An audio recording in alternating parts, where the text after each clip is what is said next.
por favor? Certo. Já estou fazendo isso agora.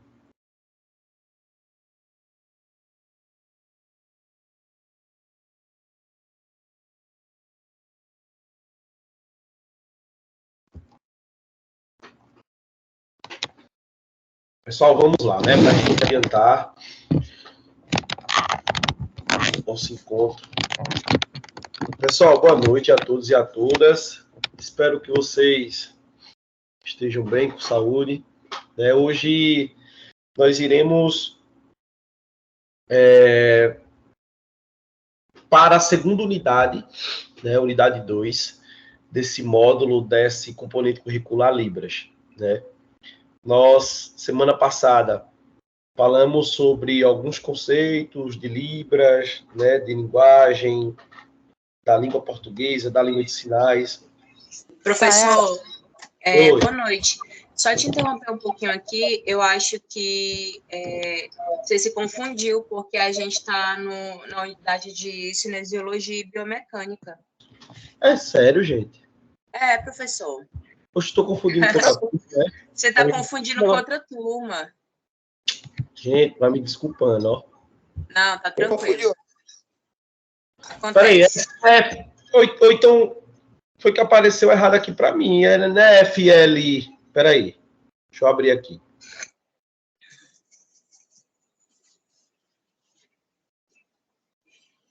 Cadê? FLC 594? Deixa eu ver. Não, a de vocês FLC é 29013BEF. Pois Essa é. a nossa turma. Tá vendo? Não só foi erro meu, foi a Uniaselv também. Ah, sim. Turma. Peraí, que eu vou. A minha sorte é que eu planejei a aula de vocês já da terceira unidade, olha só. Ainda bem.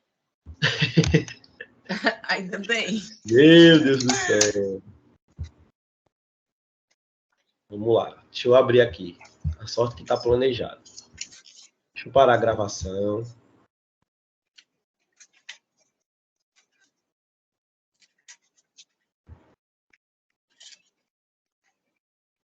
Gente, eu vou ter que sair e entrar novamente, viu? Rapidinho, viu? Tá bom.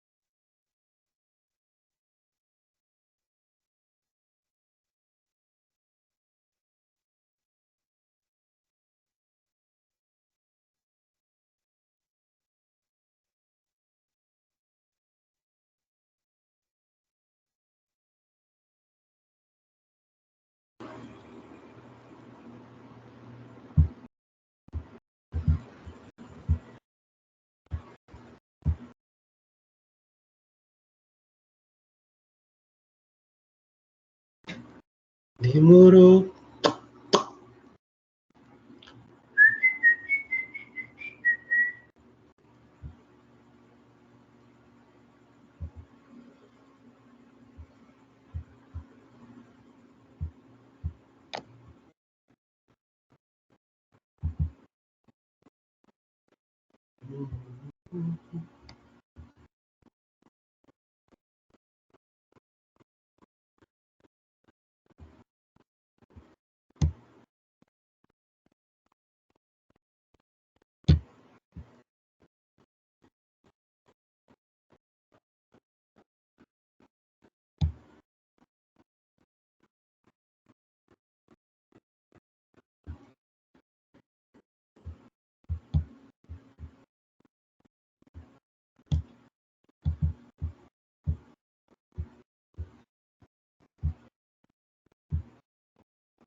Peraí que tá socializando, viu, gente? Tô esperando só abrir.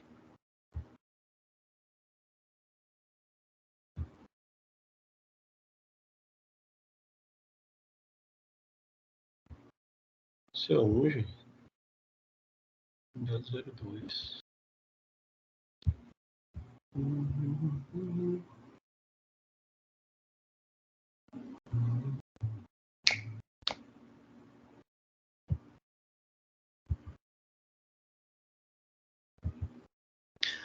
Paramos em ações musculares, não foi?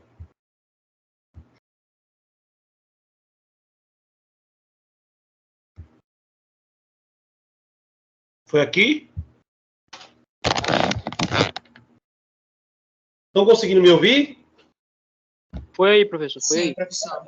Foi aí mesmo que a gente parou. Ainda bem que eu já estava aqui planejado a aula. Logo eu estranhei, porque eu nem prestei atenção nos alunos. Se eu tivesse visto os alunos aqui, eu ia saber que seria a turma.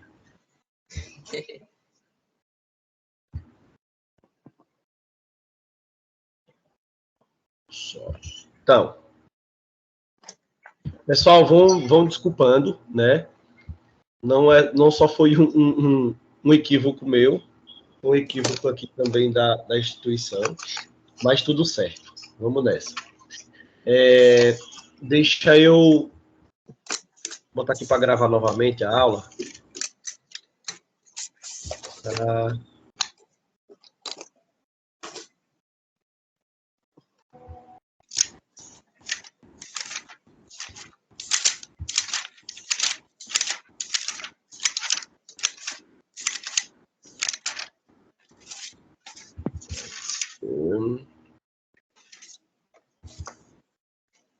Pronto, vamos lá. Semana passada, né, nós dialogamos, né, abordamos sobre... Não, gente, cadê a gravação que não está indo? Ah, voltou já, pronto. Semana passada, nós falamos sobre alguns movimentos, eixos, planos, né, da cinesiologia e da biomecânica, para que a gente pudesse compreender como se faz análise de movimento, né, análise de movimento que nós prescrevemos, né. Falei sobre a importância da gente compreender esse conteúdo da cinesiologia e da biomecânica, né, para que a gente possa prescrever da melhor forma o movimento ideal para o aluno, né, já adentrando também nessa questão da avaliação que é necessária para que nós possamos desenvolver o nosso trabalho da melhor forma com os nossos alunos. Assim, nós falamos sobre os movimentos das articulações, né, falei sobre graus de liberdade, falei que o que cada articulação tem, quais movimentos elas realizam, em quais planos e quais eixos os movimentos que essas articulações realizam, eles estão encaixados, né? E hoje nós iremos falar, trazer, na verdade, uma abordagem sobre os sistemas musculares, né? Sistemas musculares que são tecidos, né? São tecidos que é como se ele fosse a nossa força motriz, né, de realizar, ele que vai ser esse motor, essa força motriz para que a gente possa realizar movimento, né? Então, nós vamos compreender aqui um pouco sobre as fáscias e musculaturas, né? Quais a sua estrutura, qual a sua importância, a funcionalidade para o corpo humano. Também compreender em quais determinados movimentos a musculatura ela é contraída ou ela é relaxada, né, e dentre outros. Então, o sistema muscular, que nós inclusive já vimos na disciplina de anatomia, né, ele vai ser um dos responsáveis pelo movimento, né, que o ser humano realiza, né? Não é só a musculatura em si que vai fazer esse movimento do ser humano, mas dentre outras estruturas como as articulações, conjunto de ossos e dentre outras. E a musculatura, eles vão apresentar várias finalidades, né, dentro dessa compreensão do que é nosso corpo.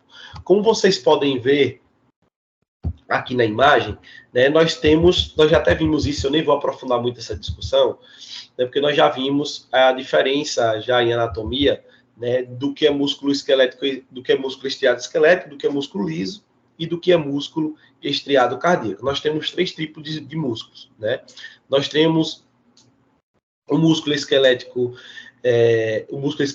que é aquele que está presente em maior porcentagem no nosso corpo, aquele que necessita de uma sinalização do nosso sistema nervoso para que ele se contraia, né? Para que ele consiga realizar essa sua função no nosso corpo, né?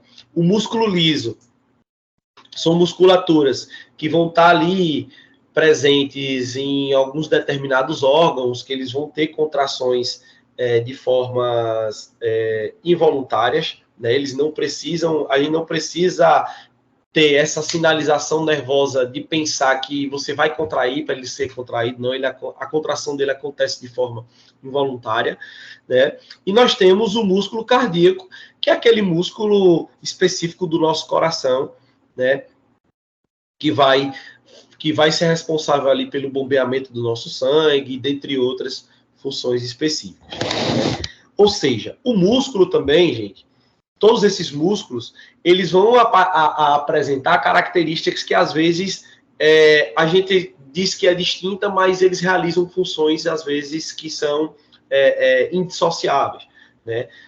Principalmente quando a gente fala de movimento, um dos pontos importantes para se realizar movimento é o nosso aquecimento corporal, né? E quando a gente fala de aquecimento corporal, são essas musculaturas que são responsáveis para esse aquecimento corporal, porque ali é onde vai acontecer, a partir desse processo de contração muscular, vai ocorrer a produção de calor, né? Por que essa produção de calor?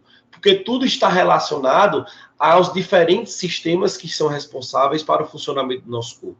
Então, se a gente consegue contrair essa musculatura, né, o nosso aquecimento corporal vai aumentar, porque vai haver ali uma maior concentração de sangue, né, nesse determinado local. E, além de tudo, os músculos eles vão ter essa relação de tentar manter essa temperatura corporal. A partir do momento que ele aquece, ele também é responsável por tentar manter essa temperatura que a gente pode chamar também aí do processo de homeostase, né? E também, além disso, eles vão ter a função de estabilização das nossas articulações, né? Eles vão ter essas funções, essa função de manter essa nossa estrutura corporal ereta, né, de fortalecer alguns segmentos, e também, pensando já de forma aprofundada, se a gente não consegue trabalhar bem essas musculaturas, e às vezes a gente não consegue trazer essa compensação dentro dos diferentes segmentos do nosso corpo, essas musculaturas também elas podem trazer alguns problemas de disfunções corporais, né? Um exemplo é o que eu dei vocês semana passada, da pessoa que tem, por exemplo, uma cifose que ela é adquirida durante o dia a dia, por más posturas, né? Por atividades diárias que fazem ela se tornar ter uma cifose. É justamente por essas disfunções musculares que fazem com que uma musculatura seja mais fortalecida do que a outra, e isso engloba diferentemente na postura, na realização do movimento, na estrutura que esse corpo apresenta, né? Então, olha só como o sistema muscular ele apresenta uma importância enorme, uma importância enorme quando a gente fala de movimento, quando a gente fala de corpo, né? E, além de tudo, esses músculos eles podem ser treinados, né? Eles podem ser eles podem aumentar os seus tamanhos, né, a partir desse crescimento celular. E isso acontece a partir dos treinamentos idealizados, pensados, organizados de forma científica, né, sistemática, para que a gente consiga adquirir ou hipertrofia muscular, ou resistência muscular, ou velocidade, ou dentre outras valências físicas que o nosso corpo tem essa capacidade de promover, né? Então, nós temos esses três tipos de sistemas musculares, como eu falei para vocês, e nós temos musculaturas que, dentro de um padrão cinesiológico, eles vão estar separados em grupos que apresentam funções distintas, mas que eles vão agir como uma força-tarefa para que cada grupo consiga exercer a sua função. Então, nós vamos ter musculaturas em determinados movimentos que vão ser agonistas, vai ter musculaturas que vão ser antagonistas e vai ter musculaturas que vão ser estabilizadoras. Aí eu pergunto a vocês, qual a importância da gente compreender isso, gente? Vamos lá. Primeiro, se a gente não compreende o que é músculo agonista, o que é músculo antagonista e o que é músculo estabilizador, nós iremos ter dificuldades de prescrever exercícios para os nossos alunos. Porque nós não vamos saber qual é a musculatura principal ou alvo naquele exercício, né? E nós não vamos saber qual musculatura precisa ser trabalhada como estabilizador, qual musculatura precisa ser trabalhada como antagonista, qual musculatura precisa ser trabalhada como agonista, para que a gente possa corrigir uma disfunção corporal, uma disfunção corporal ou alguma deficiência, que eu nem gosto de falar esse nome de deficiência, mas basicamente uma deficiência muscular que precisa ser trabalhada, né? Então, todo movimento, seja da rosca direta até o agachamento livre, nós, dentro dessas ações de realizar um movimento, nós temos musculaturas ali que durante o exercício ela é agonista, ela é antagonista e ela é estabilizadora, né? Então vamos lá. O que são músculos agonistas? Músculos agonistas são aqueles músculos que durante o exercício ele vai ser o motor principal. Ou seja, é aquela fibra muscular que está sendo contraída como motor principal. Vamos pensar aqui, deixa eu dar um exemplo, vamos pensar em um exercício. Vamos pensar um exercício uniarticular que fica mais fácil a gente compreender. Depois nós partimos para um exercício multiarticular. Vamos pensar no cotovelo, que tem quantos graus de liberdade o cotovelo? Quantos? Quem lembra da aula passada? Só um.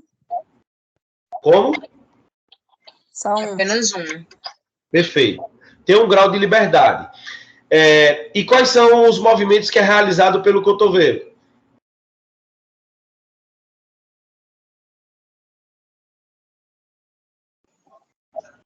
Extensão. Extensão e? Adução. Extensão e flexão, né? Flexão, né? Se ele realiza a extensão, ele também faz a flexão. Então, vamos pensar. Quando nós realizamos uma flexão do cotovelo, nós contraímos qual musculatura, gente? Bíceps. Perfeito. Bíceps.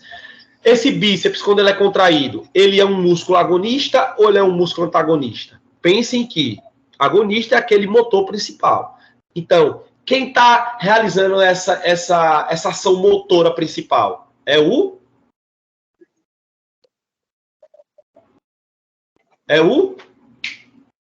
bíceps. Não é isso? Então, aí vocês aí sentados ou deitados, não sei como é que vocês estão, põe a mão no bíceps aí e façam a contração. E deixa a mão nele e sinta. Você vai ver o quê? Você está vendo a musculatura desse bíceps ser a ação motora principal para que você consiga fazer essa extensão.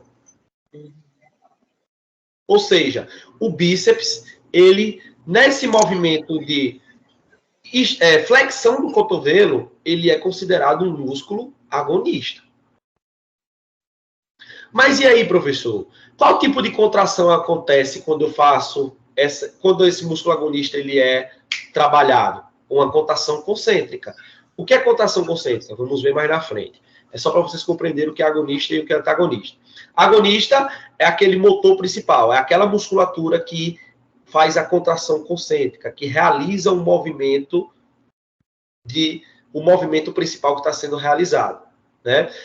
Ao mesmo tempo que essa musculatura do bíceps está sendo contraída, que essa fibra ela é encurtada, por isso apresenta essa visão arredondada, né? Essa visão de maior volume muscular, porque o quê? Essa fibra está sendo encurtada. Se ela encurta, é porque ela está sendo uma contração concêntrica. Então, é a musculatura agonista do movimento de flexão do cotovelo.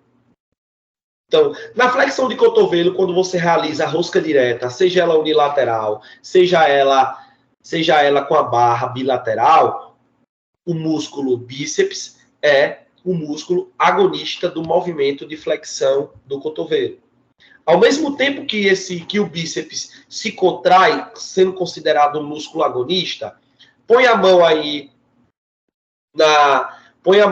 no tríceps, deixa o braço de vocês extenso, reto, e aí vocês vão realizar uma contração do bíceps.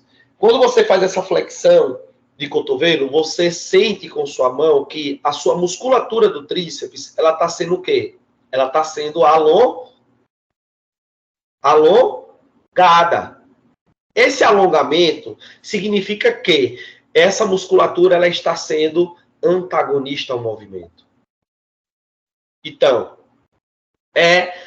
os músculos agonistas são aqueles músculos que são localizados no lado oposto da articulação do agonista. São músculos contralaterais. Ou seja, ele vai ser responsável por equilibrar o movimento, ele vai cooperar. Se eu tenho uma disfunção nesse tríceps, se eu tenho um encurtamento nesse tríceps, eu não vou conseguir realizar uma extensão de cotovelo, eu não vou conseguir realizar uma flexão de cotovelo ideal. Por quê? Se ele é encurtado, eu não vou conseguir alongar bem. Então, vai ter uma espécie de pouca fibra muscular para ser alongada, para que eu consiga realizar essa flexão de forma ideal.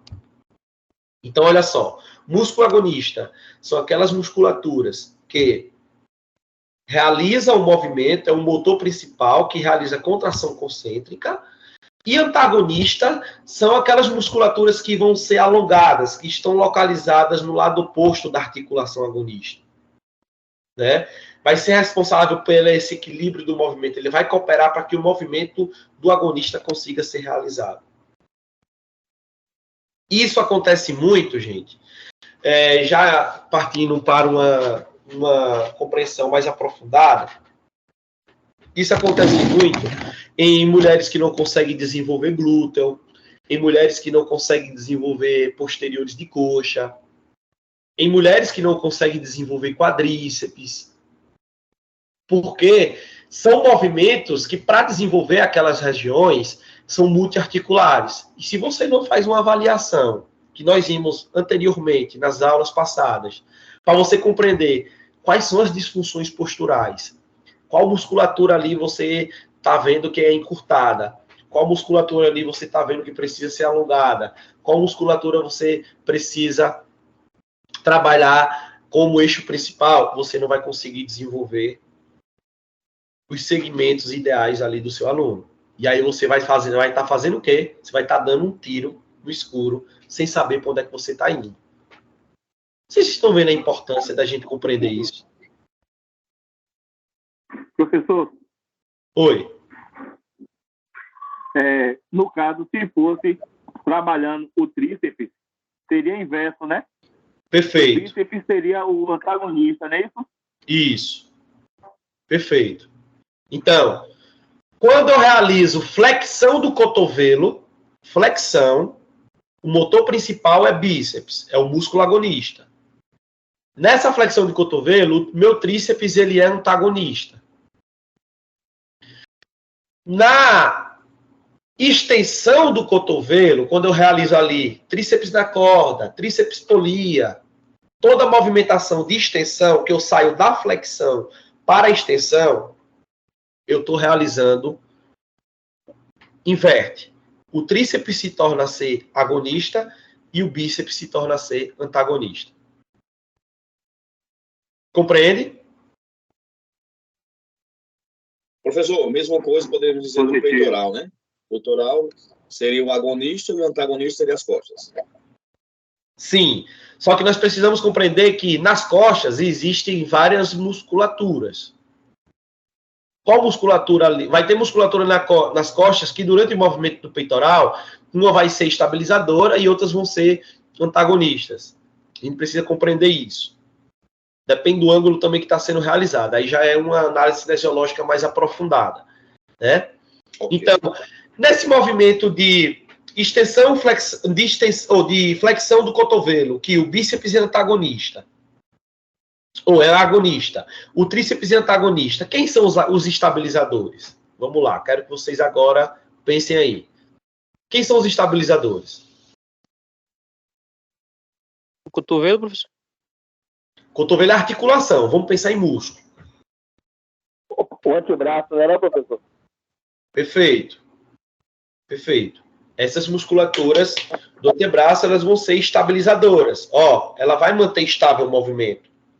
O motor está sendo o bíceps, mas quem vai manter essa estabilização, essa neutralidade desse movimento acontecer de forma ideal? São as musculaturas do meu antebraço. Radiobraquial, braquiorradial. E o ancônel.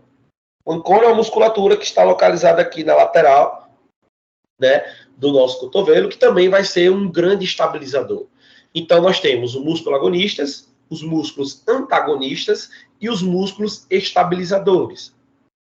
Agonistas, motor principal. Antagonista, aquele que se alonga para que o agonista consiga realizar a sua função. E os estabilizadores vai ser aquelas musculaturas que vão envolver essa articulação, vai estabilizar o movimento. Ele faz força para movimentar. Então, olha só. Se eu não tenho um antebraço resistente, bem treinado, eu não vou conseguir aumentar a carga, eu não vou conseguir hipertrofiar o meu bíceps. E é muito comum vermos periodização. Eu nem vou dizer periodização, porque para periodizar é necessário se avaliar. E para periodizar, se tem objetivo, se tem meta e se tem processos a seguir. Tem etapas a seguir. Eu vou dizer assim, os passadores de movimento louco aí, você vê que existe uma dificuldade enorme em desenvolver bíceps. Talvez o problema não é só carga, tem que pegar carga. Não é só isso, gente. Nós estamos vendo aqui que existem ciências que estudam o movimento e que não é essa loucura de realizar, de fazer por fazer, de vamos botar para torar. 100 quilos, não é assim. Não é assim. Carga é importante? É sim, demais. Ave Maria. É um dos mais importantes que existe no treinamento. Mas a carga é importante a partir do momento que ela é prescrita de forma ideal. Certo? A carga ela é importantíssima. Mas é necessário que a gente compreenda primeiro essas disfunções musculares, essas disfunções posturais, para que a gente consiga corrigi-las, para depois a gente começar a brincar de carga.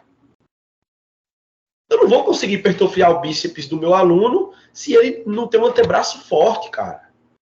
Resistente. Primeira coisa que ele vai sentir quando ele está realizando com a carga alta é dor no punho. A mão não consegue segurar. Vocês mulheres aqui, é mais comum.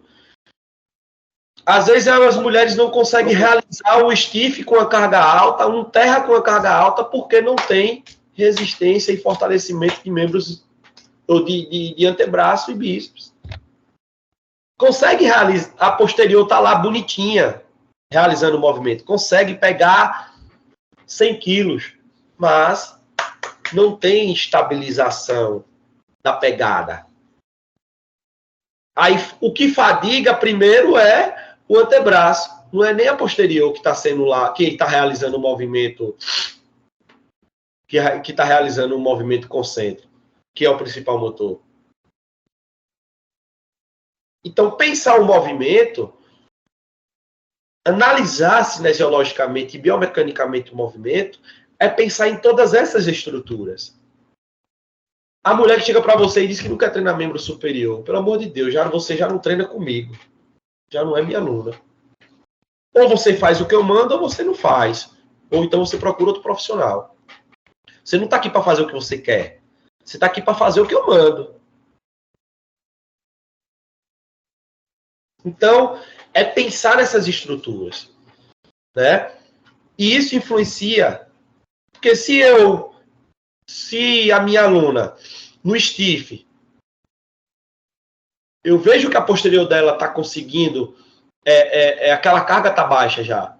Mas se eu não tenho um trabalho desses estabilizadores do movimento, de sustentação dessa carga, de resistir a essa carga, eu não vou conseguir evoluir com ela. Por isso tem mulheres e tem homens, não só mulheres. Eu estou citando mulheres porque são exercícios assim, mais específicos, que você vê a mulher fazendo mais, né? Mas por isso tem mulheres e tem homens que passam o ano todo treinando com a mesma carga, gente. Em determinados exercícios. E não consegue evoluir. Porque não está conseguindo compreender onde é que é o local que precisa ser trabalhado.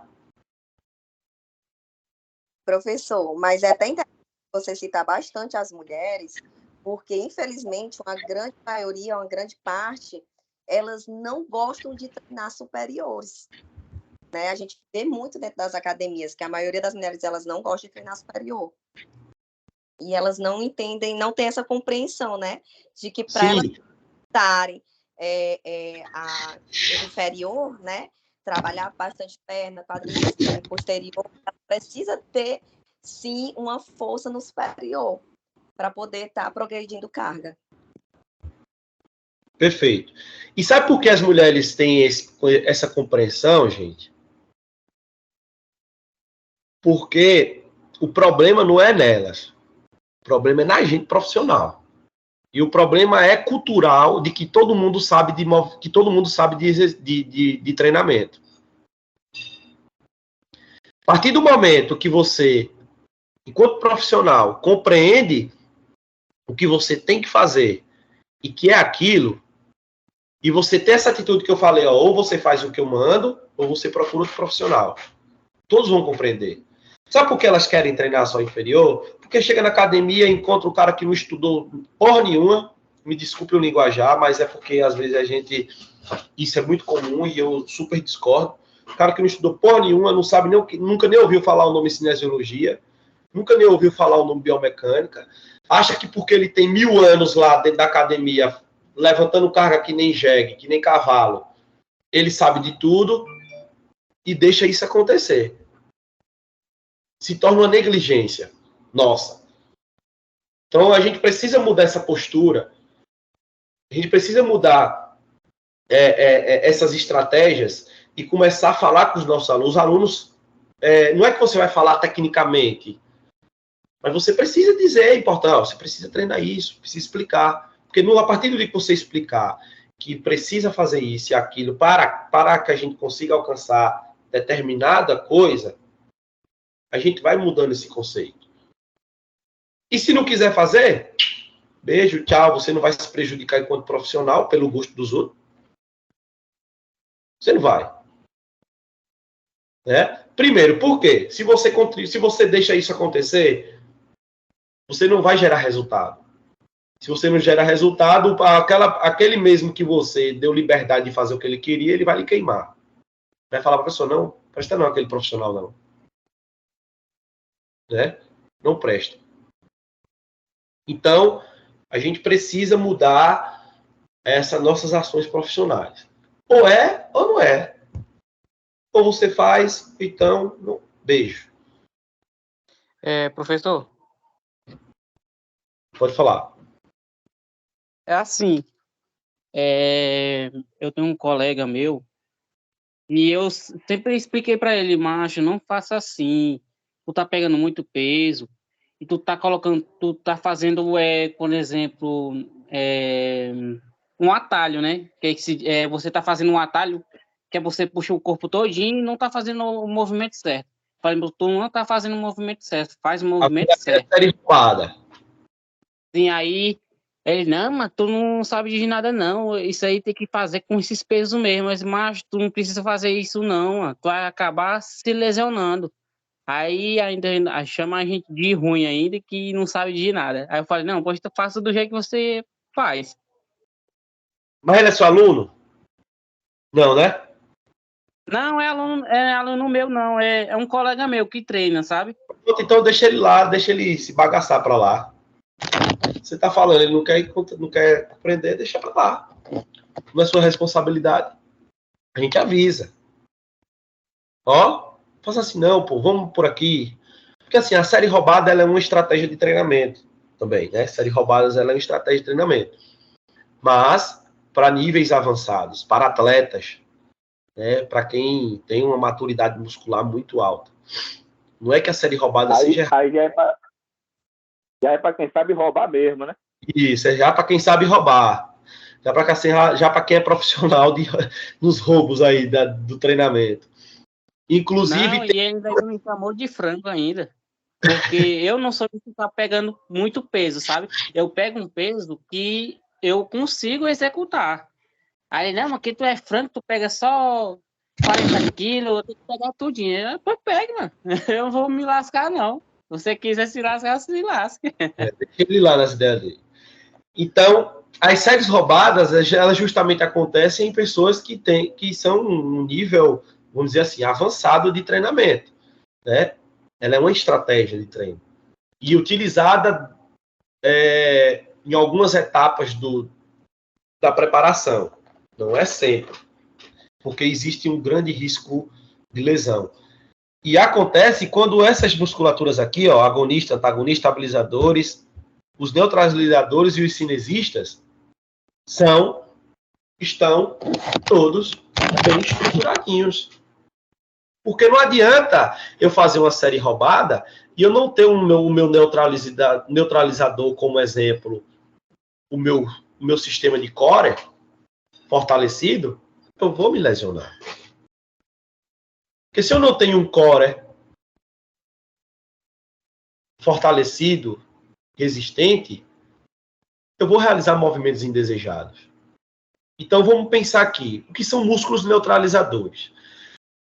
Neutralizadores são aqueles músculos que vão prevenir movimentos indesejados. Eles vão equilibrar as ações específicas de outras musculaturas. Ele vai neutralizar o movimento. Então pense aqui logo no centro do corpo. Seja qualquer movimento que você for realizar, você precisa ter esse centro neutralizado. Se você vai fazer uma remada, se você não tem um abdômen fortalecido, você não consegue realizá-lo. Você faz movimentos indesejados. Né? E temos também músculos cinesistas, são aqueles músculos guias, né? Aqueles que vão refinar o movimento. E eles também eliminam movimentos indesejados. Isso tudo vai estar presente na realização dos movimentos, dos exercícios. E a gente precisa compreender. Né?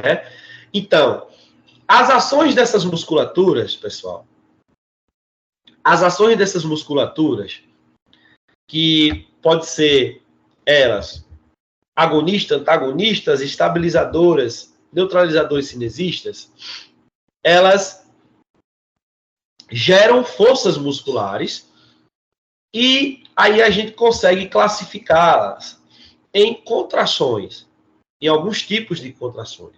Então nós temos a contração concêntrica, a contração excêntrica, a contração isométrica, temos a isotônica e a isocinética. Então, o que é a contração concêntrica? É aquela que realiza o movimento, faz o motor. Ó. Meu cotovelo está em extensão. Quando essa musculatura do meu bíceps encurta, eu estou em uma fase concêntrica. Ou seja, existe um encurtamento das minhas fibras musculares. Vamos para a fisiologia. Eu estou aqui. Actina e miosina. Né? Fisiologicamente, a fibra muscular é formada por isso, e dentre outras coisas. Quando essa actina e a miosina se juntam, ó, aqui eu faço a contração concêntrica. Quando elas se afastam, eu faço a contração excêntrica. Eu estou alongando a minha musculatura motor. Então, professor, e o tríceps? Que é antagonista ao movimento da contração do bíceps. Ele está em que contração? Concêntrica ou excêntrica?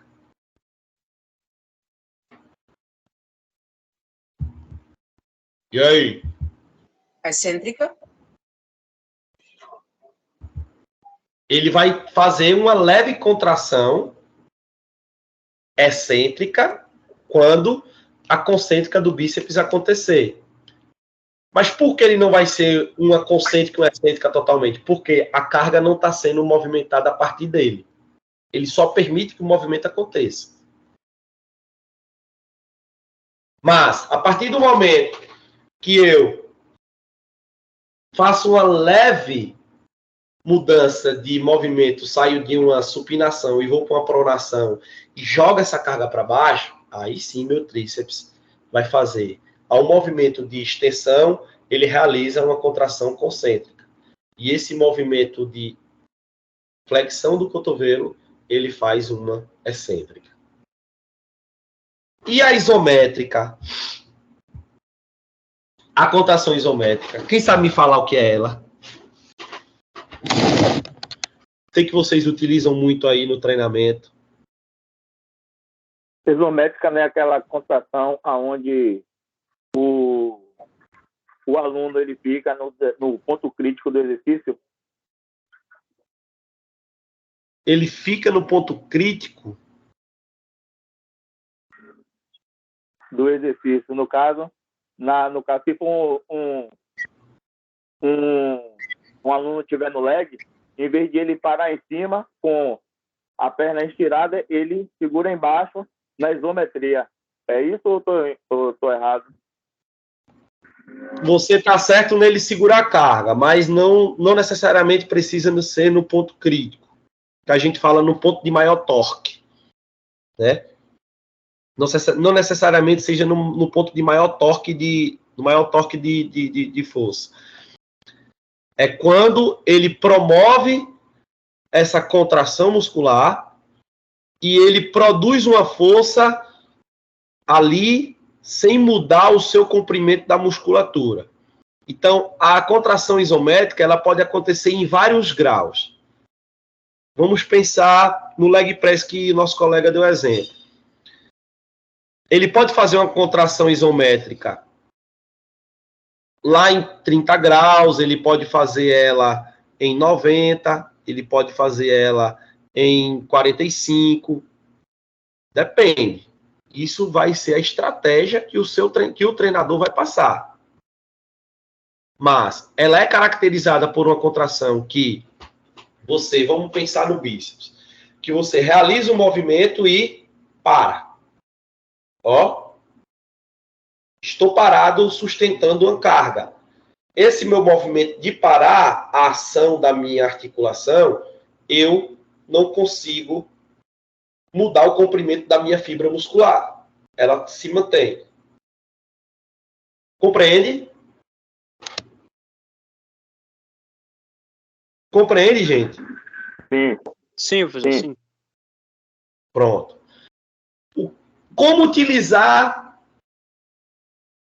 a contração isométrica?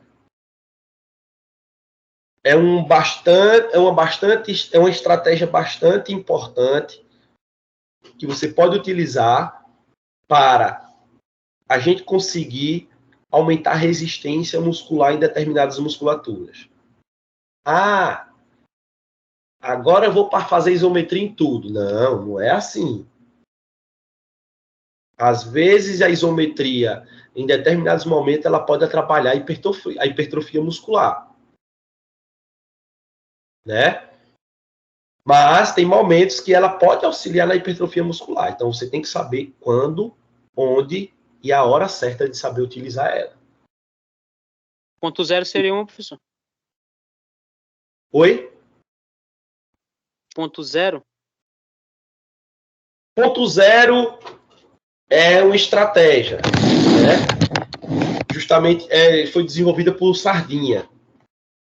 É uma estratégia que tem como objetivo aumentar o ponto de torque ali, né, da musculatura, de sustentar aquela carga. É uma técnica boa. Tem comprovações científicas que ela, sabendo também o momento certo de ser utilizada, ela consegue hipertrofia muscular, né? Mas é como eu digo, é saber onde, quando e o momento certo de utilizá-la. Quais pessoas, qual musculatura, qual exercício, dentro de qual volume de treinamento, dentro de qual intensidade, né? Porque envolve outros fatores. Não é só realizar a contração isométrica por realizar. Os picos de contrações mesmo, que às vezes a gente prescreve para o nosso aluno, você vai fazer uma rosca direta, a cada 4 repetições você vai dar um pico de 2 segundos. Esse pico de contração é uma contração isométrica, né? Fiz 1, 2, 3, 4, seguro. 1, 2, 1, 2, 3. É uma estratégia. Mas você utiliza para que isso? Quando? Né? É isso que a gente precisa saber. Para que eu consiga aumentar essa carga do meu aluno nos exercícios, eu preciso trabalhar a resistência muscular. E se meu aluno ele já está em um estágio, ele já saiu de iniciante, ele está intermediário, eu posso utilizar estratégias com picos de contração, né? Dentro do treino de hipertrofia. Para eu não ter que retornar e fazer só um treino especificamente de resistência. Olha só, isso é um pensamento estratégico de treinamento. Então, esses treinos mirabolantes, cheio de estratégias loucas aí, né? Tenham cuidado. O básico, o feijão com arroz, funciona muito bom. Nunca vi ninguém hipertrofiar fazendo exercício todo dia até a falha. Um monte de louco. É comprovado cientificamente que falha concêntrica não hipertrofia igual o famoso 4 séries de 10, 4 séries de 12. Porque você vai estar trabalhando fisiologicamente outras valências físicas e não hipertrofia muscular. Né? Teve alguém que levantou a mão e depois baixou. Pode falar se quiser contribuir, viu, gente? Eu sei que vocês têm conhecimento sobre isso. Acho que foi Gustavo, se eu não me engano.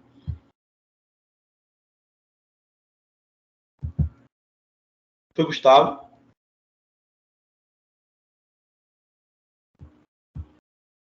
Então vamos lá. Compreenderam contração concêntrica? Sim? Me falem, sem dúvidas, viu?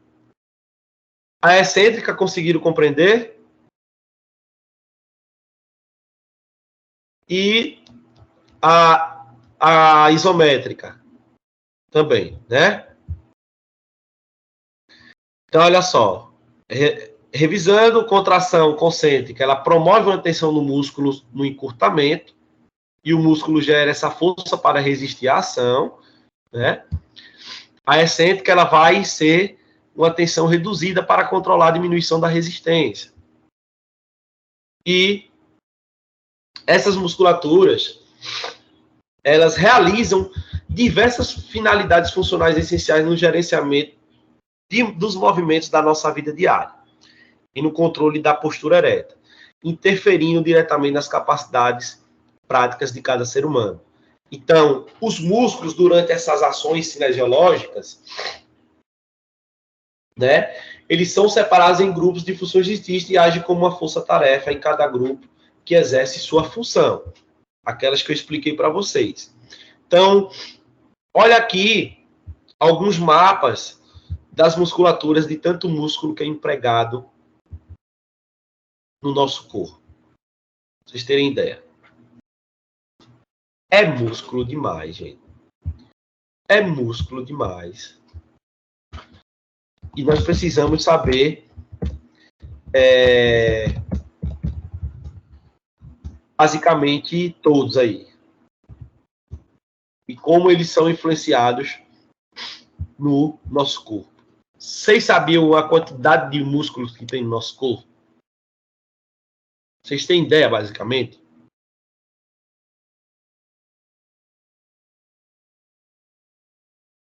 É quase 600 musculaturas, gente. 600 musculaturas. Então vamos lá. Aqui mais algumas imagens, né? Essa visão anterior, nós temos aqui os deltoides, que podem ser divididos em anterior, lateral e posterior. Peitoral não é só uma musculatura, né? Existem fibras superiores, a medial e a inferior.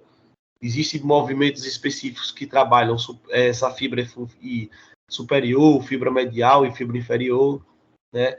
Temos aqui o nosso bíceps. Temos aqui essas... Oi. Você está mexendo aí no slide? Porque aqui para mim ainda está aparecendo unidade 2, tópico 2, ainda está naquele primeiro slide ainda, no 36. Não, já passei. Tá passando para vocês aí, gente? Para mim tá. Tá, professor.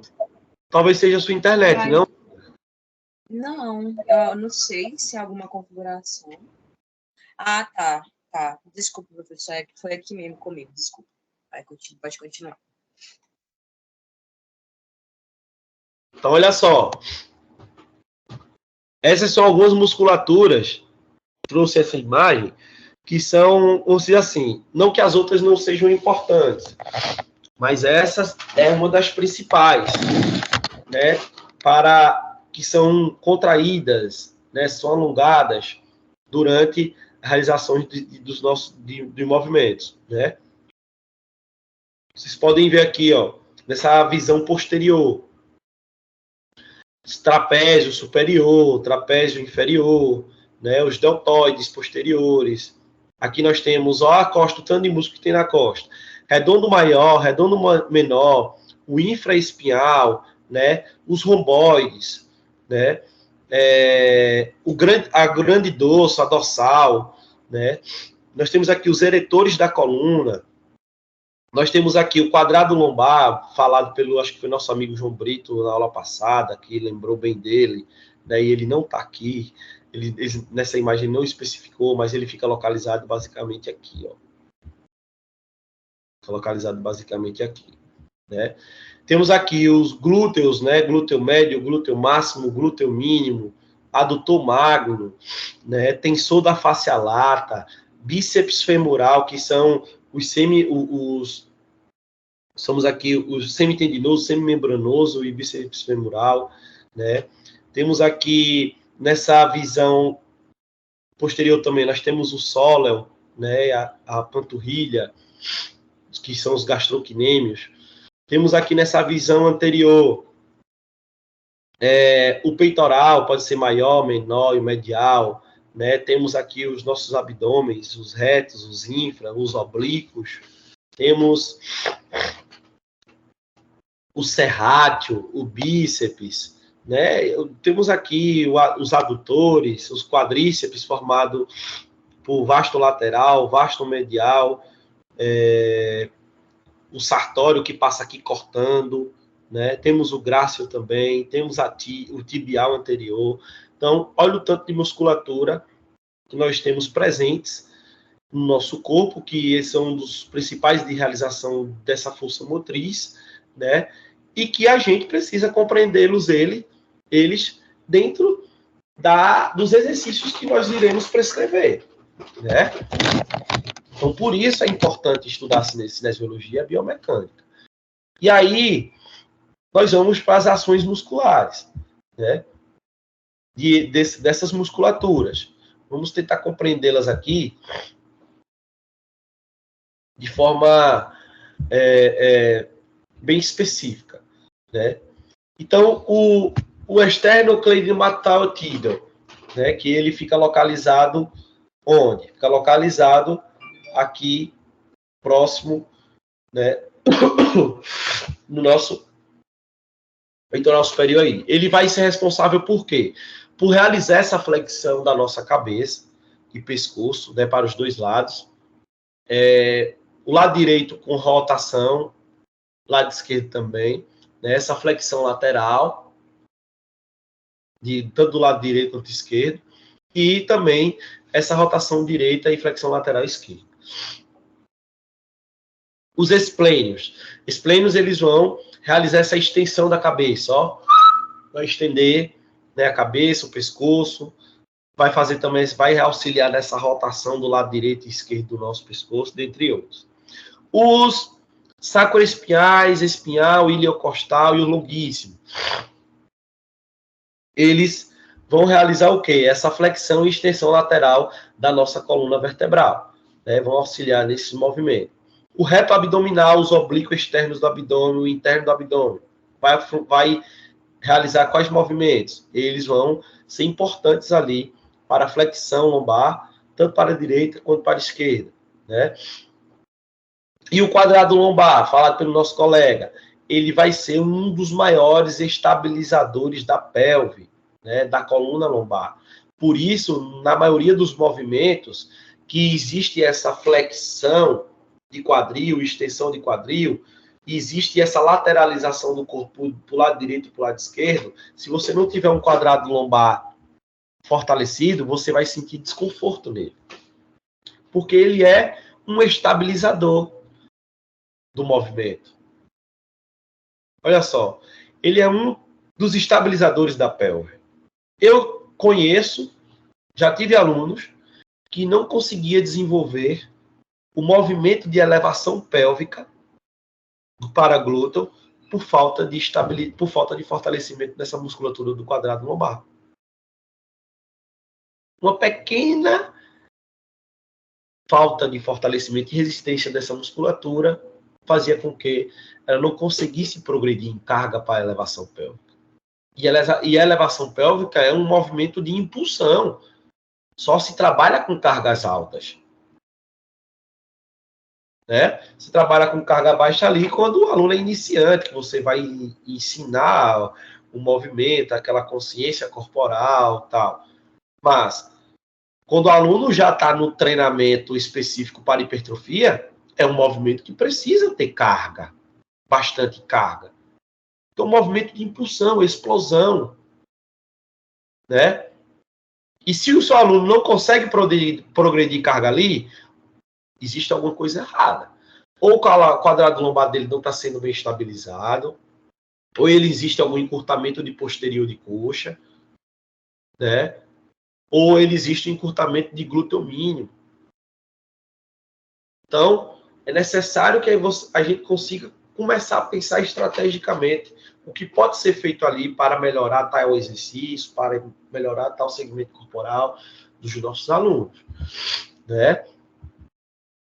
Nos ombros, o que é que acontece? Nos ombros, no trapézio, que são divididos em fibras superiores e fibras médias e fibras inferiores. Nessas fibras superiores, que é essa musculatura aqui, né? Ela vai ser responsável por fazer essa elevação, ó, contração ela faz uma contração concêntrica na elevação da escápula, né? As fibras médias faz essa elevação e adução da escápula também, e as fibras inferiores fazem essa depressão e adução e rotação, né? No elevador da escápula, promove essa elevação da escápula na parte medial. Os romboides, que estão lá nas costas, promovem essa retração. Então, olha só, voltando para o caso que eu falei de vocês da cifose. Se eu tenho um aluno que ele está aqui assim, ele é assim. Se a musculatura dos romboides é ela que faz essa retração, eu tenho que fortalecer o quê? Eles. Para eu fazer com que o meu aluno fique assim. Então, já vou saber que romboides é uma musculatura que vai retrair a escápula. Então, eu preciso fazer isso, ó, jogar. Então, vou fortalecer o quê? Ó, vou me hipertrofiar essa musculatura aí.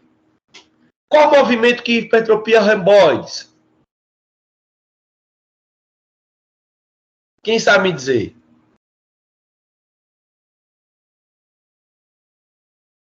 Professor, se eu não me engano, eu acho que é um movimento de, no caso de longitude, no caso não de cima para baixo, mas de afastar o exercício do peitoral.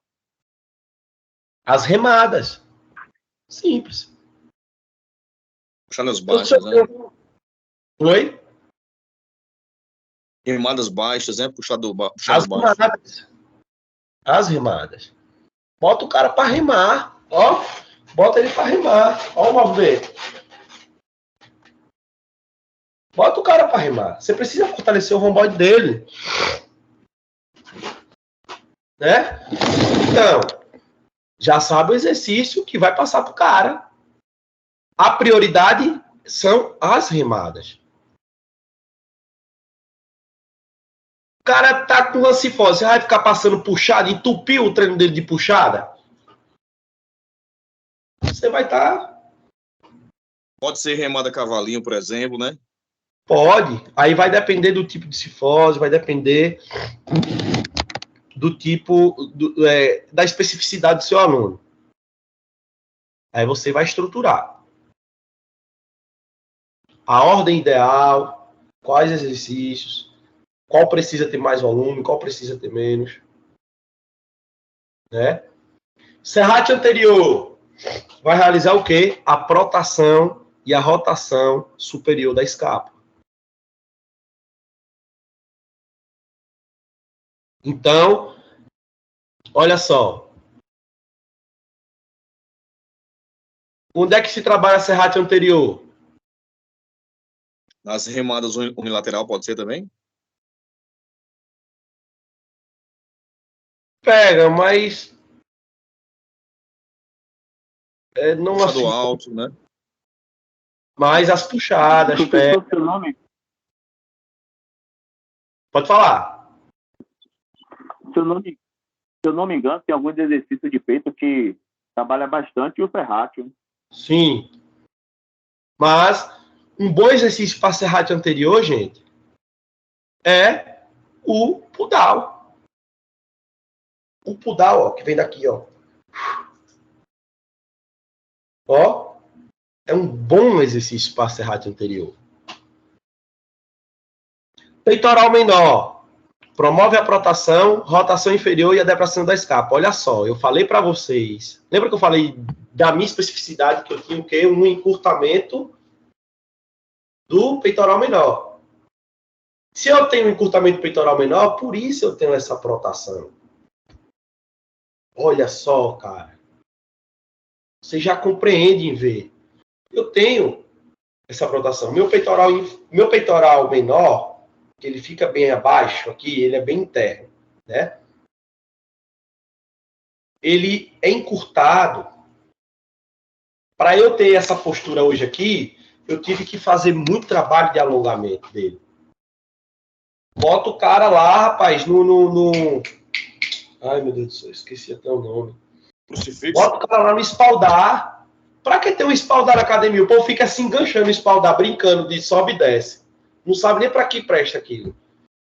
Espaldar é justamente para esse trabalho, gente.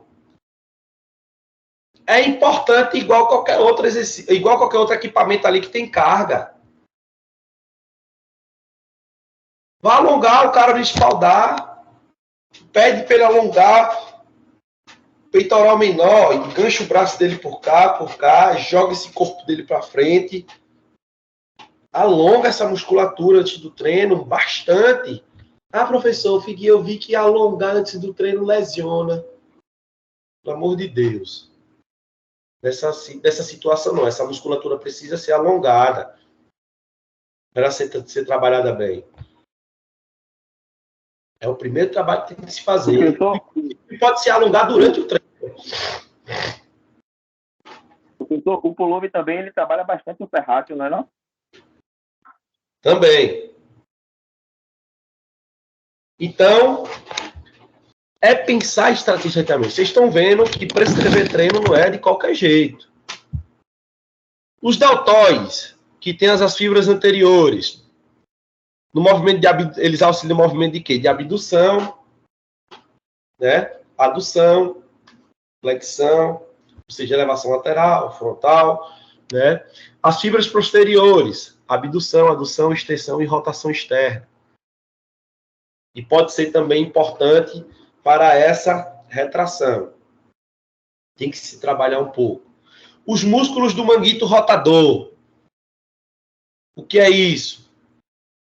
Os músculos do manguito rotador são... As pessoas pensam que manguito rotador é uma musculatura. Não é. É um conjunto de partes proximais. Proximais? Peraí, gente. Proximais, de partes proximais de algumas musculaturas, que são o supra e o infraespinhoso, o subescapular e o redondo menor. São as partes proximais, que isso forma o manguito rotador, que se localiza aqui nessa região aqui do ombro. Ou seja, os músculos a parte proximal dele aqui, ele se origina aqui, né? Isso forma o manguito rotador. Por isso, às vezes, nem sempre é necessário aquecer manguito rotador antes do treino, né? Mas os músculos do manguito rotador, eles vão manter essa cabeça do húmero na cavidade glenoide e reforça a cápsula articular. Por quê, justamente? Porque eles se inserem aqui, ó, eles estão inseridos aqui. Então, se eu mesmo, eu tô com um probleminha nesse ombro esquerdo, eu sinto umas dores, é falta de fortalecimento do manguito rotador. Essa parte próxima, essa inserção das musculaturas. Tem que reforçar, tem que trabalhar. É a minha saúde articular. Precisa ser trabalhado, né? Pode falar. Quem levantou a mão?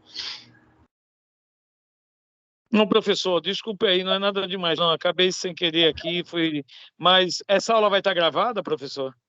Tá. Estou chegando agora. Tá gravado. Pronto, obrigado, viu? Pronto. Ô, professor, no caso, não seria interessante você aquecer o manguito antes do treino de ombro e de peitoral, não? Não necessariamente. Isso é uma modinha que se criaram. Em alguns casos, sim, em outros casos não tem necessidade, não. Entendeu? Ok. Inclusive, tem fatos que se você aquece o manguito rotador antes do treino, você pode perder qualidade de força. Então, só fazer o alongamento normal, né? Oi? O certo seria só fazer o alongamento normal, né? Só alongar-se antes do treino. Fazer a mobilidade certinha. Vai treinar peitoral? Faz mobilidade de ombro. Faz mobilidade de escápula. Né? Se sente algum desconforto, falta de fortalecimento nesse manguito rotador, não necessariamente você precisa iniciar com ele. Você pode fazer no final, ou no meio do treino, tanto faz. Geralmente as dores que aparecem no ombro, falta também de você fortalecer a escápula, né? As lesões que aparecem no ombro. Justamente. Vai ser super... Professor, o senhor concorda em fazer alongamento depois do treino da musculação? Depois? Sim. Porque o músculo está contraído, né? Vai fazer alongamento... Assim, depende, é como eu falei, o treinamento, gente, não existe uma forma padrão. depende muito da especificidade do aluno. Tem alunos que você tem que alongar durante. Eu estou falando em hipertrofia. Né? Tem alunos que você tem que alongar durante o treino. Então depende muito da especificidade. Mas não é tão ideal alongar lá após, não. Né? No sentido de relaxar essa musculatura. Porque a ideia do alongar depois é relaxar a musculatura. Não necessariamente isso. Né? Mas o ideal é alongar antes, justamente como eu estava falando aqui. Acho que você chegou atrasado. Eu falei sobre isso. Para que a gente possa trabalhar essa elasticidade de algumas musculaturas que podem estar encurtadas. Então, um trabalho de alongamento antes do treino é ideal. Para que a gente consiga trabalhar essas musculaturas na maior amplitude possível. Né? Não seria ideal pós-treino. Porque você vai trabalhar, arrastar carga com a musculatura totalmente encurtada para depois alongar? Não tem lógica isso. Né? Então, o supra-espinhal, infra, espinhoso também, eles são estabilizadores da cabeça do húmero, né, na cavidade glenoide aqui, que é aquela parte côncava que eu falei para vocês, né, e realiza ali pouca abdução. Já o infraespinhoso, ele faz a rotação externa, a abdução horizontal, a extensão e articulação da glenumeral. A subescapular, aqui embaixo, né, na ponta da escápula lá, que inclusive é uma dobra cutânea, subescapular. Ela realiza extensão, adução e rotação da articulação glenumeral e vai auxiliar também na estabilização da cabeça na fossa glenoide. Olha só o tanto de musculaturas que isso tudo é nas costas, viu, João Brito? Para você ver o tanto de músculo. O redondo menor vai promover essa rotação, a extensão e abdução de articulação da glenumeral também. Isso é só musculaturas que envolvem na movimentação do ombro. E são musculaturas que estão nas costas. Então, na movimentação do ombro, não é só deltoide. Às vezes o problema não está só no deltoide, está na escápula, no subescapular, está no redondo menor, está no supraespinhoso, né? Então, por isso é necessário se fazer uma avaliação ideal para que a gente consiga compreender o que é que deve ser trabalhado com os nossos alunos. Os cotovelos. Nós temos aí o bíceps braquial. Ele tem a ação, daqui, já falei muito dele, né? Flexão e pouca extensão da articulação. O braquial, a flexão propriamente dita do cotovelo. O braquiorradial, lá no antebraço, faz a supinação e pronação e flexão do cotovelo. Supinação, pronação e flexão do cotovelo. O tríceps braquial, extensão do cotovelo, né? Trabalhando o tríceps ali, extensão do ombro e abdução do ombro. E o supinador promove a supinação do antebraço. O quadril. O quadril é uma musculatura uma estrutura complexa, porque tem o quê? 3 graus de liberdade, né? E temos ali musculaturas extremamente importantes e é o que mais tem de disfunções posturais e encurtamentos musculares em mulheres. Treinamento para mulher, atenção no quadril, atenção nessas musculaturas. Possa ser que não desenvolva glúteo, não fique com o bumbum empinadinho, não desenvolva quadríceps, não desenvolva posterior, por algumas encurtamentos ou disfunções aqui desses locais, né? Então, o iliopsoas vai ser importante, que está localizado nessa parte inferior ou superior da coxa. Flexão do quadril e rotação externa do fêmur, né? Sartório, flexão do quadril e joelho, rotação externa da coxa quando flexiona o quadril e o joelho. O reto da coxa, o reto femoral, extensão e flexão do quadril, ou seja, extensão e flexão. tensor da face lata, né, localizado aqui na lateral. Vai fazer esse movimento de abdução do quadril, flexão do quadril. E vai também auxiliar ali na rotação que ocorre na flexão do quadril. Glúteo máximo, glúteo médio e glúteo mínimo. Extensão, rotação externa e adução com auxílio das fibras inferiores, né? O glúteo médio, abdução, rotação interna e rotação externa com auxílio das fibras posteriores. E o glúteo mínimo vai fazer essa abdução e rotação interna com o fêmur abduzido, ou seja, utilizado ali basicamente na cadeira abdutora.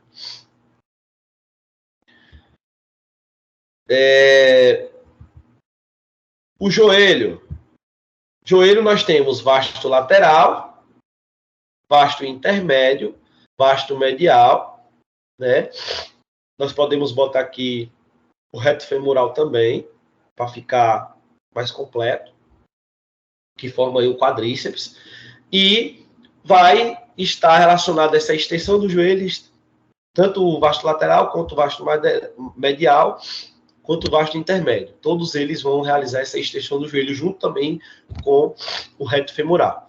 E o popliteal, né, ele vai fazer essa flexão do joelho e a rotação interna do joelho, que não acontece essa rotação. Vocês viram, né? Que não acontece essa rotação. Ele pode haver uma torçãozinha ali, mas não acontece essa rotação do joelho. E aí, os tornozelos e pés. Nós temos ali o gastrocnêmio, que é o famoso panturrilha, né? Ou batata da perna, como no senso comum fala, né? Vai ser a flexão vai realizar ali, ela vai auxiliar na flexão do joelho e também na flexão plantar do tornozelo, né? O sóleo, que fica abaixo do gastrocnêmio, ele vai realizar essa flexão plantar do tornozelo, né? O fibular longo, que é mais nessa parte anterior, ele vai fazer essa flexão plantar do tornozelo e vai fazer a eversão do pé, ou seja, para o lado externo, né?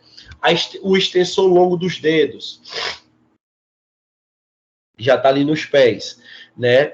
Ele vai fazer a flexão dorsal do tornozelo e a extensão dos 4 dedos, né, do pé, e a eversão também do pé. E o hallux, que vai fazer essa extensão do hallux e dorsoflexão do tornozelo. E o tibial anterior também, junto com o tibial posterior. O tibial anterior, ele vai fazer essa inversão do pé e flexão dorsal do tornozelo, e o posterior vai fazer essa inversão do pé e flexão plantar do tornozelo.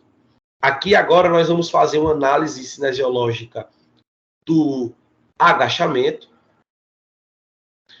e eu queria ouvi-los agora um pouquinho nessa análise cinesiológica.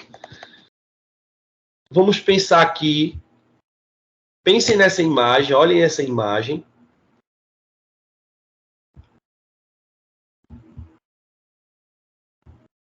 Olhem essa imagem e vamos lá. Analisar ela. Aqui nós estamos em um movimento que está em qual fase? Ascendente ou descendente do movimento? Eu acho que é descendente. Perfeito. Estamos numa fase descendente. Vamos analisar. Aqui nós temos o quadril está em qual posição de movimento?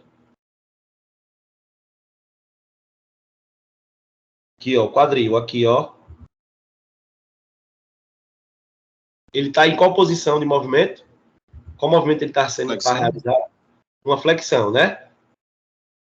Pronto. Joelho.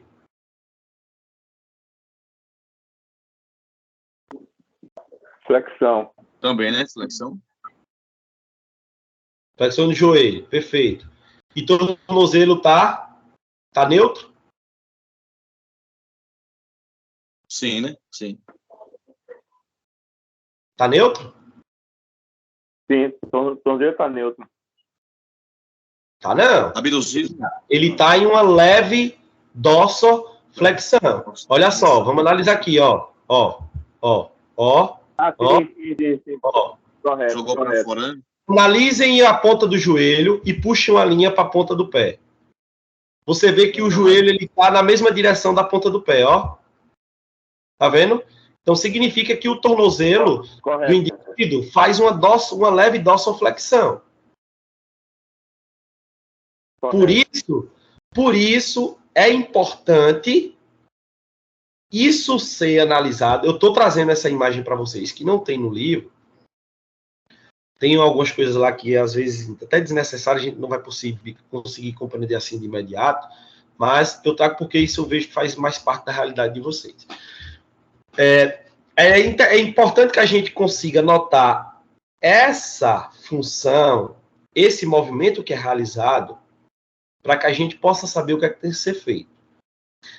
Então, se no agachamento, o tornozelo do indivíduo ele faz uma dorsoflexão, é necessário que a gente avalie isso durante o movimento dele sendo realizado. Se você nota que, quando ele agacha, ele tem essa dificuldade de realizar esse movimento, poxa, é importante fazer mobilidade dele, para você melhorar o agachamento do seu aluno. Às vezes o seu aluno não consegue fazer um agachamento ideal porque ele tem pouca mobilidade de tornozelo. Isso por quê? Se esse tornozelo dele é travado e ele não consegue fazer essa dorsoflexão numa amplitude boa, o quadril dele não vai ficar nessa posição aqui, ó. Porque vai ter uma projeção para trás. Esse movimento dele vai ter uma projeção para aqui para trás, ó. Porque o joelho dele não vai conseguir vir alinhar a ponta do pé. E que isso não é necessário, pode até passar. Quanto melhor for a mobilidade, mais inclinação eu vou ter e mais amplitude eu vou ter para eu descer para cá, ó, fazer esse movimento de agachamento. Entende como é importante analisar esse movimento?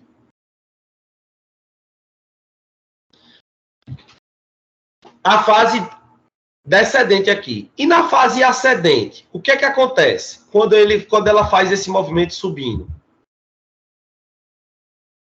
Nós vamos ter o quê?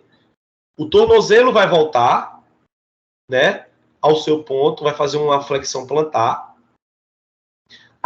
Vai haver uma extensão do joelho, ó. Esse joelho vai estender. E o quadril também vai estender. Não é isso? Não é isso? Correto. Isso. Pronto. Na fase descendente, que é agachando, é contração concêntrica ou excêntrica? A descida é excêntrica. E a concêntrica é? Na subida, né? Quando está na fase inicial. Isso. Porque, vamos lá. Quando ela está nesse movimento aqui, o quadríceps dela está em quê? Em alongamento. Por isso é excêntrica. Quando ela sobe, que ela faz esse movimento de explosão para subir a carga, é a concêntrica. Concêntrica. Ela volta a posição inicial que começou. Perfeito. Então vamos matar a charada. A fase concêntrica no agachamento é a fase ascendente. Aqui, que ela está retornando para o ponto neutro. Que vai acontecer as extensões. Fase concêntrica, acontece as extensões. Na fase excêntrica, que é a fase descendente, acontece as flexões. Isso vocês não erram mais nunca, beleza? Eu trouxe o agachamento porque é um movimento mais complexo que existe. A partir da compreensão cinesiológica desse movimento, vocês vão conseguir compreender outros movimentos, como o búlgaro, como avanço, como afundo, dentre outros. Beleza? Agora não acabou, não. Vamos para as musculaturas. Oi.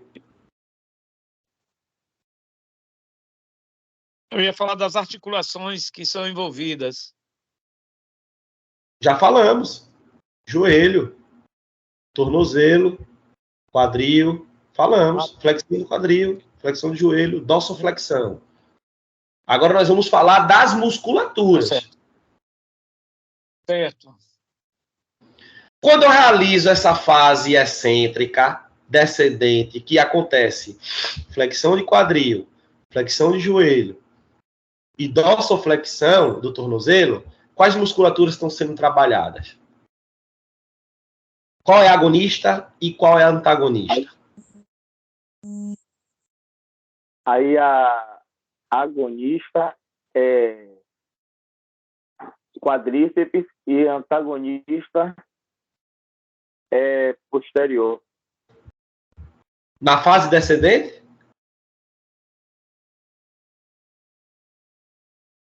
Não. Aqui, na fase descendente, o quadríceps está alongando. Ele não está sendo contraído. Então, não existe contração concêntrica do quadríceps aqui. Só quando ele sobe. Ah, sim, entendi. Mas existe uma contração do glúteo. Contração do posterior de coxa. Ah, tá. Dos os famosos isquios Isquiotibiais. Que é formado por semitendinoso, semimembranoso e bíceps femoral. Arrasou. Estou alinhado. Vamos lá agora para a análise da musculatura. Se olha a imagem do agachamento. Desceu, subiu. Desceu, subiu. Desceu, subiu. Quais músculos estão envolvidos? Qual plano é realizado o movimento? No movimento de extensão e flexão, qual plano que é realizado? Quem lembra? Sagital. Isso, plano sagital, que é no eixo látero-lateral. Vamos analisar agora as musculaturas que são envolvidas. Quando eu realizo essa fase ascendente, subindo, é a minha fase concêntrica. Quais músculos vão estar envolvidos? Tríceps sural, sóleo, gastrocnêmio. O meu quadríceps vai estar em fase concêntrica, que é formado por vasto lateral, intermédio, médio e reto femoral. Vai haver uma leve contração também dos glúteos e os isquiotibiais vão alongar. Os meus eretores da coluna vai ser o quê? Os estabilizadores. E meu abdominal transverso vai ser o quê? Meu neutralizador. E ainda aqui, os glúteos e isquios, eles podem ser também músculos cinesistas, porque eles vão refinar o meu movimento. Se eu tenho um leve encurtamento de glúteo máximo ou mínimo, ou até médio, eu vou ter dificuldade de fazer essa inclinação aqui do quadril. Então, meu movimento não vai ficar refinado. Então, preciso trabalhar mobilidade de quadril e alongar essas musculaturas do meu glúteo. Ô, professor. Oi. E quando tem a retroversão pélvica, aumenta a quantidade de músculos envolvidos no agachamento? Aí você vai supercompensar. Outras musculaturas vão ter que ser contraídas para compensar o movimento. Aí é onde acontece o desvio postural. E a musculatura alvo, que é no agachamento, não consegue ser trabalhada de forma eficiente, porque vai ter que haver uma supercompensação de outras musculaturas. Entende? Compreende? Sim, sim. Entendi. Aí, no caso... Essa retroversão da pelve? Falta de mobilidade de tornozelo. Falta de mobilidade de quadril.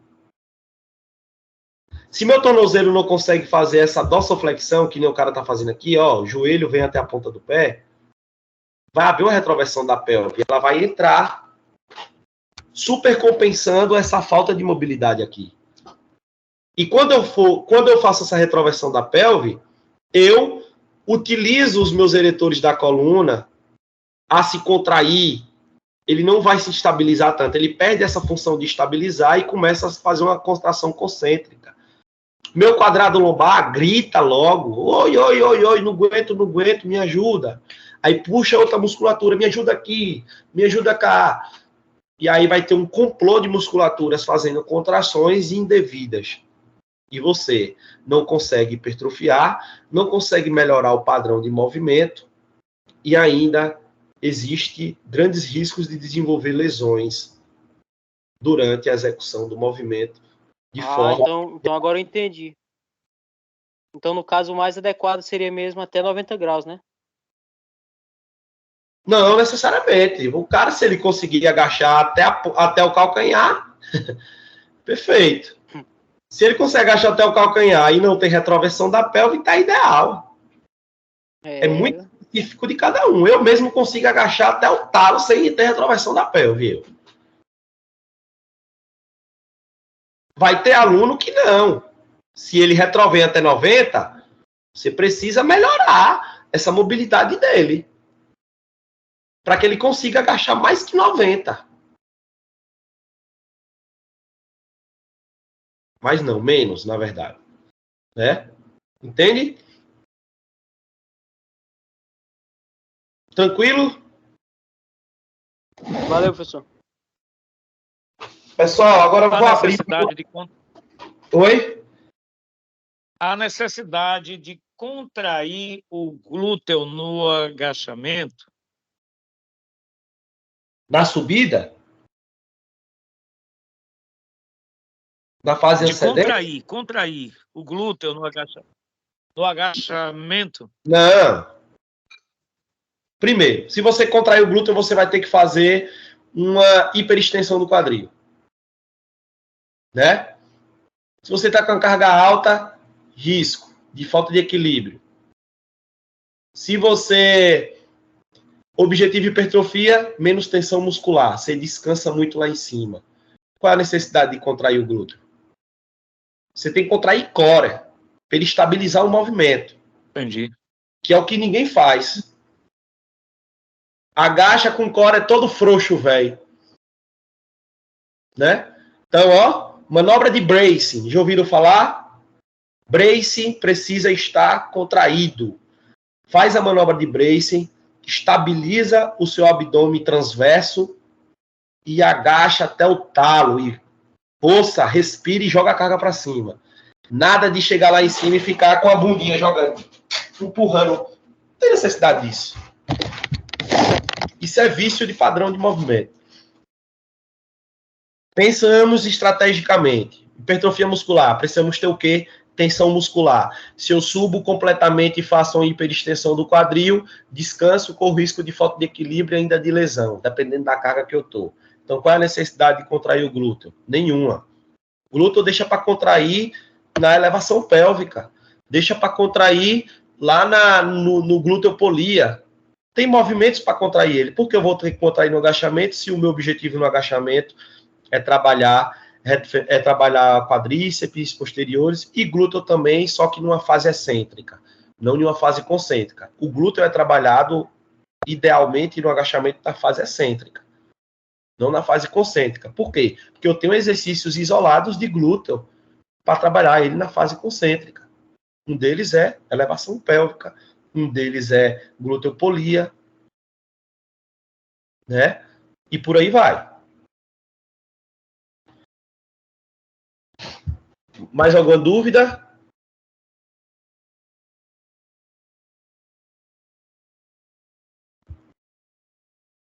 Contribuições, fiquem à vontade, gente. Não? Professor. Ô, professor. Oi. Pode falar, primeiro aí. Pode falar. certa vez eu, com curiosidade, né? Começando a ir pra academia e tal.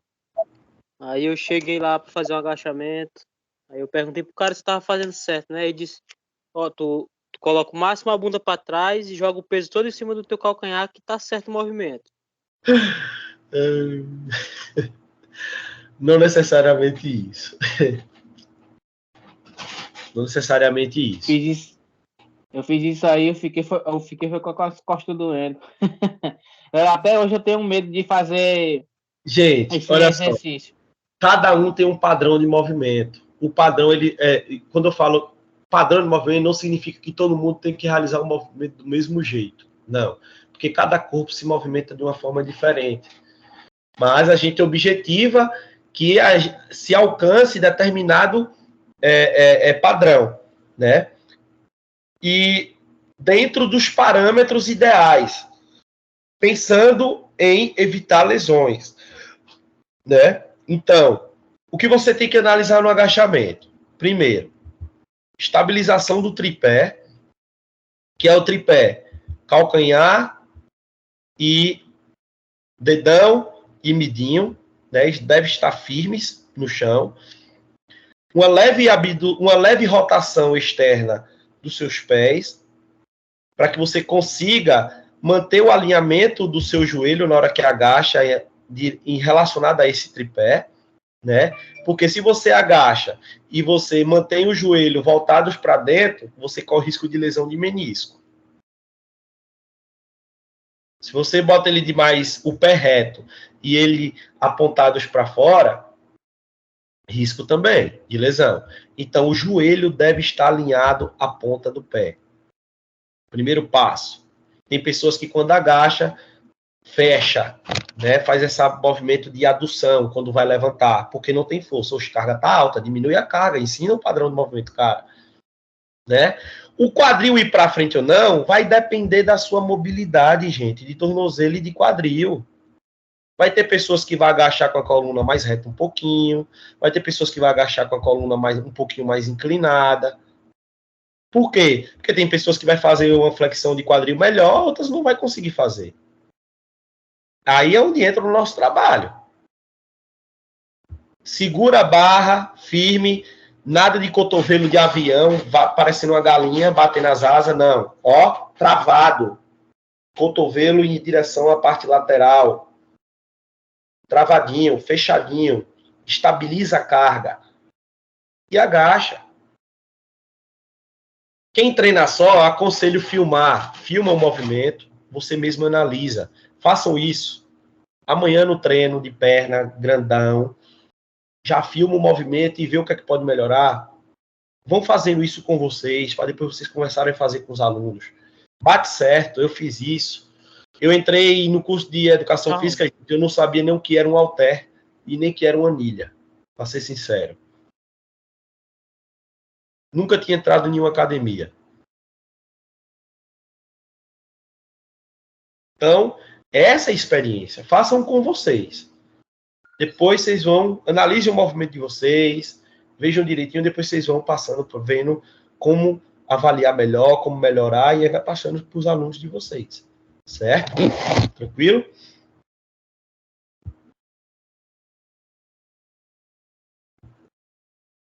Então é isso. Vamos finalizar.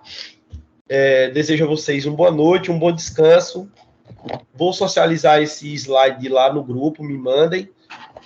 Vou finalizar aqui também a apresentação, ou a gravação, e depois eu socializo lá, ok? Professor, o agachamento, ele trabalha todo o corpo. Sim. Inclusive o abdômen. Sim. Não existe ganho de força sem o trabalho do agachamento. Não existe. Eu acho que é impossível ganhar força sem trabalhar. Eu trouxe ele, é o movimento mais complexo que existe. Trabalha todo o corpo, não tem como não. Como não sentir. Ok? Então, tchau, pessoal. Tenham uma boa noite, um bom descanso e até semana que vem. Boa noite, professor.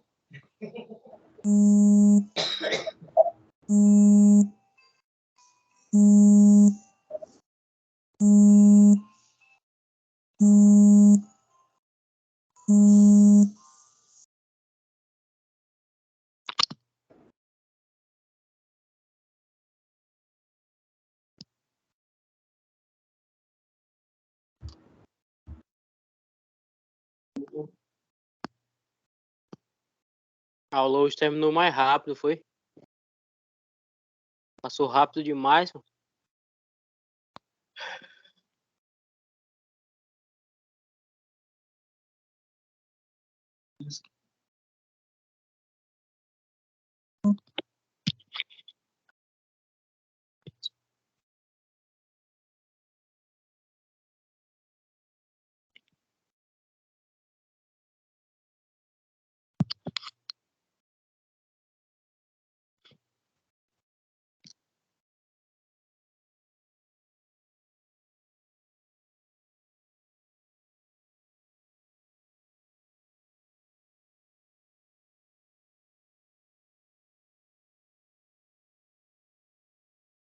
Estou